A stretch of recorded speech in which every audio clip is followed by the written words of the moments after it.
Kinumpirma ng White House na aalis na si Elon Musk bilang special government employee ng Trump administration matapos ang kanyang 130 days na panunungkulan sa Department of Government Efficiency o DOGE.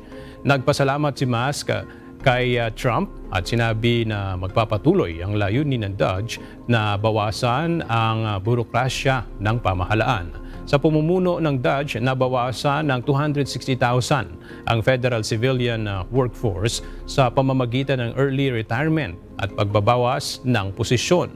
Bago umalis, binatikos ni Musk ang panukalang batas sa Kongreso dahil sa mataas nitong gastos na anya isalungat sa advokasya ng DOGE.